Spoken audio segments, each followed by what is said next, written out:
My cousin used my Netflix, my car, and my apartment for free. Then she called me useless in a group chat. So I made myself very, very unavailable. And she went viral for the wrong reason. It's hard to explain what it feels like to realize you were never loved, just useful. I'm Danny, 28F, and I live in Atlanta. Well, live is generous. Lately, I mostly exist between my job at the hospital and the couch I barely get to sit on. That couch, by the way, is stained with hot Cheetos dust and fake tan lotion from my cousin Kayla, 29F, who's been crashing with me for a few weeks, that somehow turned into 4 months. Kayla has always been that girl, the one who shows up to a funeral in Fashion Nova, flirts with the grieving cousin, and leaves with the centerpieces. She's loud, pretty in an Instagram-filtered way, and allergic to shame. When we were kids, she used to steal my stuff, then make me apologize for being possessive. She was the golden child, literally. My aunt used to bleach her hair in the kitchen while I sat reading in the corner, invisible. When she showed up at my door crying about a breakup and a moldy ceiling in her apartment, I let her in, gave her my Netflix login, let her borrow my car just for job interviews, even gave her the passcode to my door because she swore she'd be gone in 2 weeks. That was 122 days ago. Since then, she's eaten through my groceries, left my bathroom looking like a Sephora crime scene, and turned my one-bedroom apartment into her personal influencer studio. No job, no rent, just vibes and lip gloss. The worst part is I let her. I let her because I kept telling myself, she's family. I remembered her braiding my hair when we were 12, her defending me that one time in 7th grade when a boy called me a nerd. That tiny kindness had me holding on to the idea that maybe, deep down, she gave a damn. Spoiler, she didn't. I only found out how she really felt about me because she forgot to remove me from a group chat. Yeah, that group chat. The one titled Baddie Bunkhouse. I wasn't supposed to see it. It was her and her friends roasting everyone they knew, including me. One of her friends said, "How you living rent-free in ATL? Goals." Kayla replied, "Lamau girl, Danny's basically furniture. She's too awkward to kick me out. She's lucky I make her apartment look cute. Girl is useless." Useless. I stared at that word for so long it stopped looking like a word. My hands went numb. My cousin, who I fed, clothed, and chauffeured for 4 goddamn months, called me useless behind my back, in a group chat. I didn't cry. Not at first. I just sat there, rereading the messages while Kayla blasted Megan Thee Stallion in the living room, filming herself in my mirror. I remember thinking, I don't need to yell. I don't need to fight. I just need to disappear. Because the thing about being someone people only keep around when you're useful, you learn how to make your absence hurt. And oh, I was about to become very, very unavailable. So I started with silence. No confrontation. No slammed doors. Just silence. I stopped picking up her CVS orders on my way home. Stopped replacing the oat milk she drank but never bought. Turned off my location on Snapchat. The Netflix password changed. The car keys vanished into my work locker. I became a ghost in my own home. She barely noticed. At first, Kayla thought I was just on my period or whatever. She told her friend, loudly on speakerphone, "Danny's being all moody. She does this thing where she thinks sulking makes people feel bad. It's giving main character, but like in a sad indie film way. You ever feel your blood turn to ice? That's what it felt like." I sat in my room listening to her mock me from 10 feet away, every word scraping through me like glass. But I kept quiet. I had something better than words. You see, Kayla's whole identity was built on being seen. Instagram stories, TikTok dances, GRWM reels. She filmed half naked in my bathroom. She once spent 45 minutes lighting a candle just to film herself blowing it out in slow motion. For every one video she posted, she took 50 and deleted 49. She needed attention like plants need sun. So I started cataloging it. Every time she posted from my couch in her bathrobe with her legs up like she owned the place. Screenshot. When she used my name as a joke in her captions. Screenshot. When she held up my car keys on TikTok and said, "Grind don't stop" with a winky face. Screenshot. Her geotagged stories from my apartment while talking about hustling in the city. Screenshot, screenshot, screenshot. I wasn't just collecting receipts. I was building a museum. But the moment I knew she'd lost any right to kindness was the night she had friends over without telling me. Again, they came in drunk and loud at 1 a.m., laughing, clinking bottles, one of them stumbling into my bedroom because she thought it was the bathroom. I had a 12-hour shift at the hospital the next day. She didn't care. Kayla saw me standing in the hallway in my scrubs and rolled her eyes. "You don't gotta act like a martyr, Danny. You're barely here anyway." I said nothing. Her friend, the one with the smeared lipstick and no shoes, asked, "Wait, who's that?" Kayla smirked and said, "Oh, that's my cousin. She's like my roommate, I guess. She's chill, useless, but harmless." There it was again. Useless. I went back into my room, closed the door, and finally let myself cry. Not because she hurt me, but because I had spent so long letting her. I had sacrificed peace, privacy, dignity, all for someone who saw me as a walking mattress and a Wi-Fi signal. That night, I drafted my plan. I wasn't going to yell. I wasn't going to beg. I was going to erase myself from her life so thoroughly she wouldn't realize what she'd lost until the silence was louder than any scream I could throw at her. And when it hit her, when it really hit her, I'd make sure the entire internet heard the echo. It started with a Monday.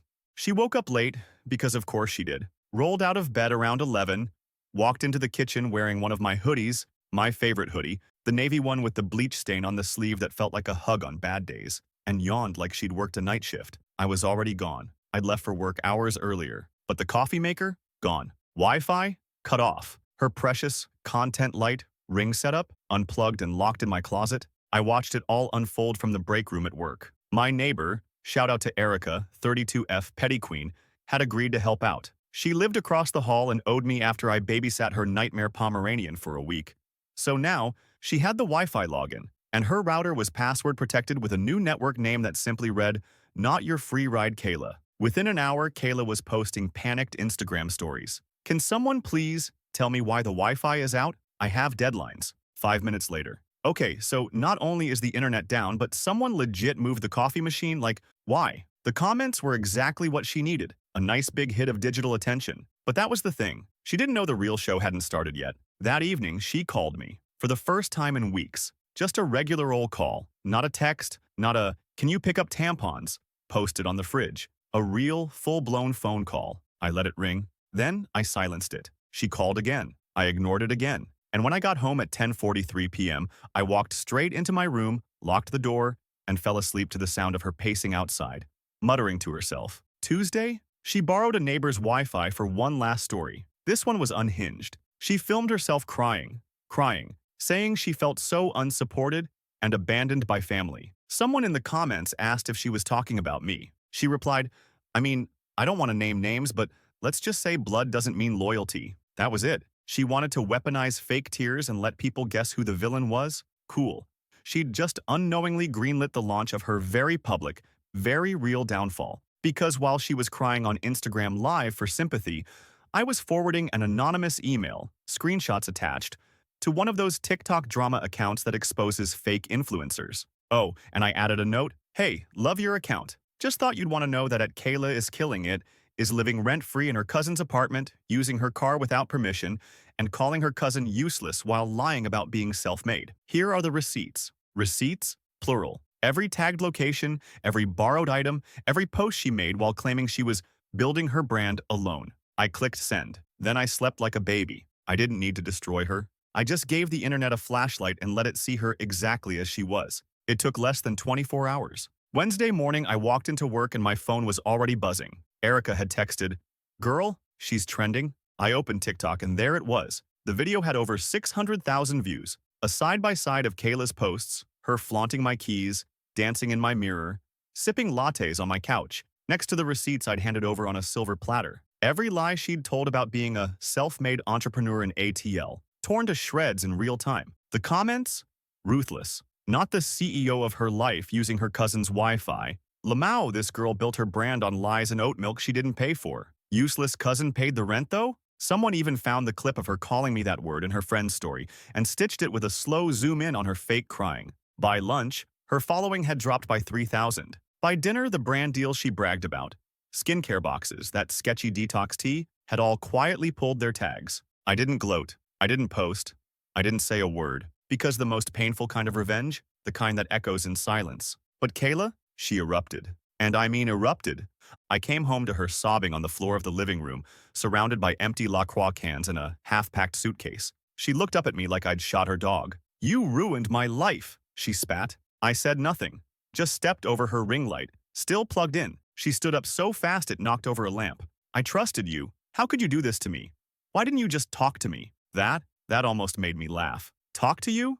I finally said, calm as hell. "You mean like how you talked about me in your group chat? How you let your friends laugh at me while living off me?" She opened her mouth, closed it, and then screamed. A full, guttural, banshee scream. "You don't get it.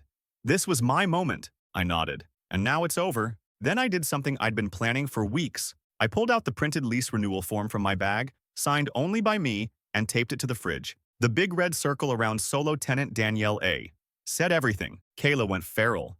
She started throwing her stuff into a trash bag, like a literal trash bag, sobbing and FaceTiming some dude named Rico, begging for a place to stay, screaming about betrayal, about how this was supposed to be our year, about how I was jealous of her, jealous of the girl whose entire existence was built on borrowed Wi-Fi and other people's goodwill. But here's the thing, I hadn't even gotten to the real part of my plan yet, because this was just the pre-show. The real revenge, the part that would make her beg to disappear, was still coming, and all I had to do now was wait. Update 1. First off, thank you to everyone who commented, messaged, and DM'd me memes of girls holding Starbucks cups with captions like, self-made, but forgot the rent. Y'all are unhinged, and I love it. Some of you asked if Kayla actually left. Yes, she packed up her stuff, well, half of it, the rest still in trash bags on my porch, and left that night. Said she was staying with friends.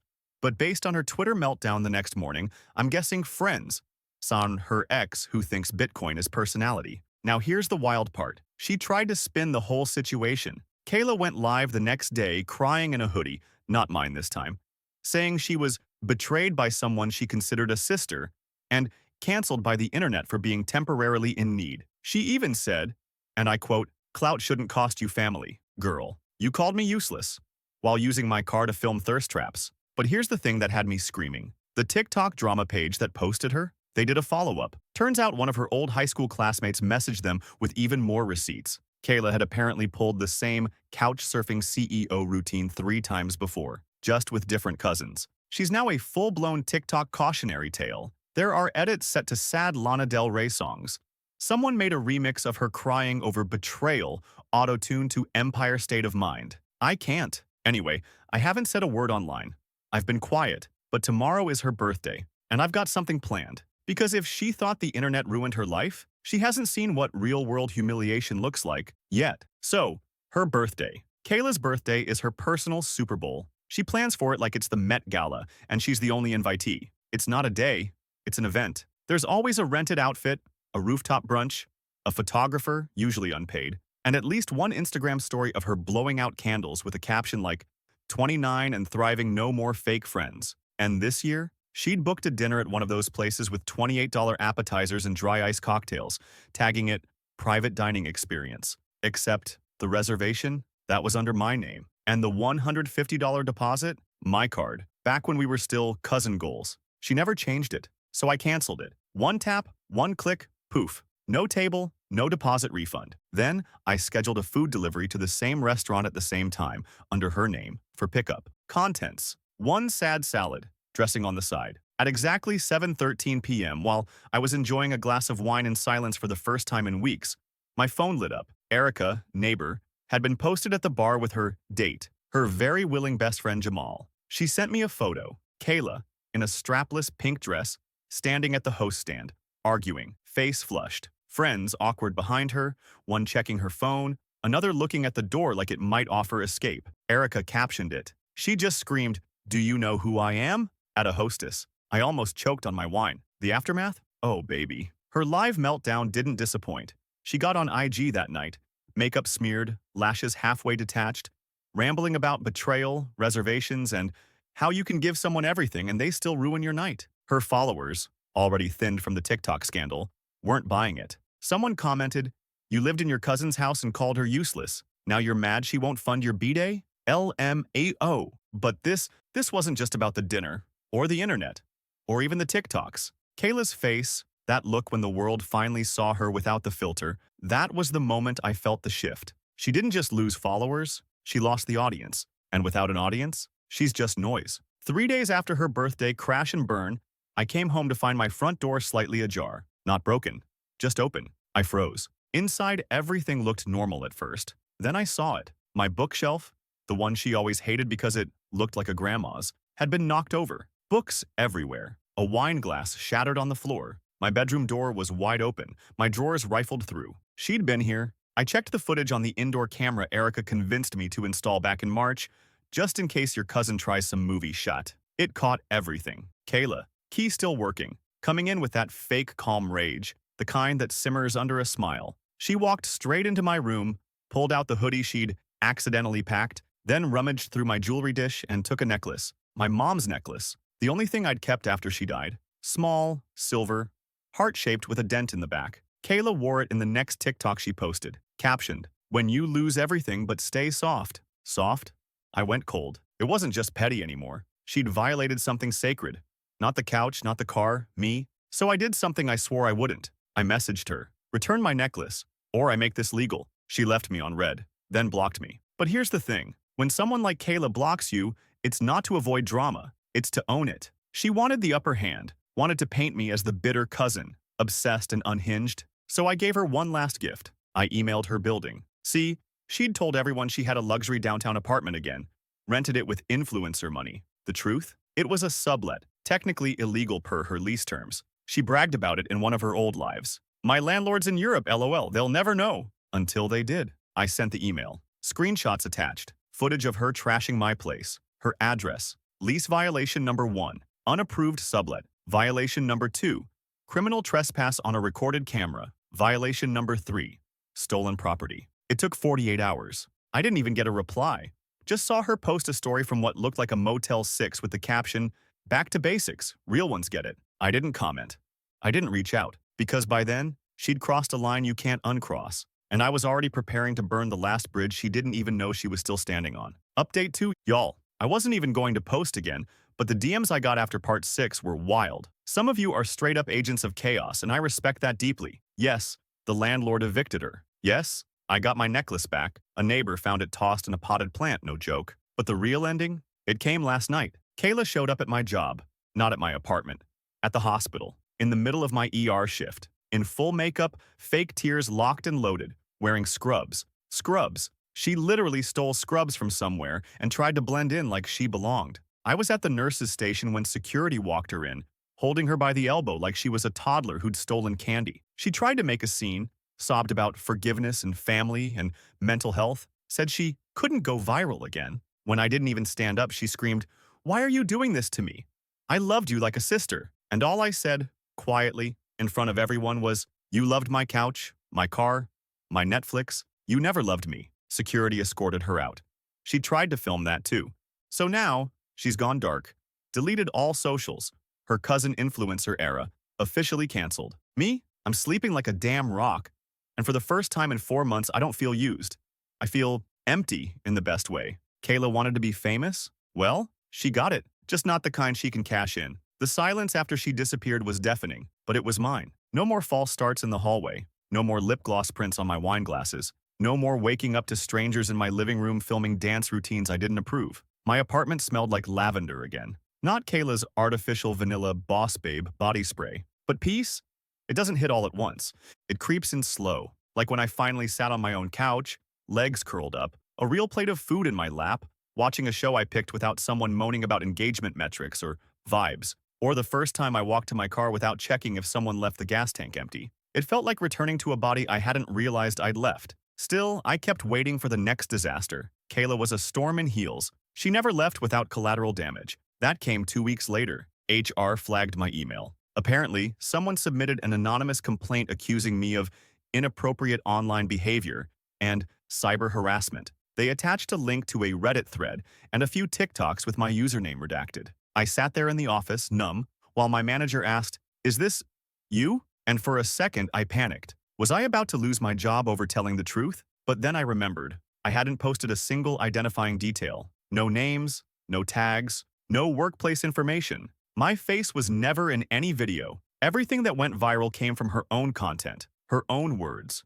Still, I looked my manager dead in the eye and said, "Yes, that's about me, but nothing I posted was false." He nodded, quiet for a moment, then said, "Okay, just had to check." She tried to email us directly, said she was being bullied by a relative who works here. My heart dropped. He continued, "But she forgot to check who runs our social media partnerships. That'd be me. I saw her little apology reel last month. We're good. Just be careful." She really tried to get me fired, tried to weaponize my job.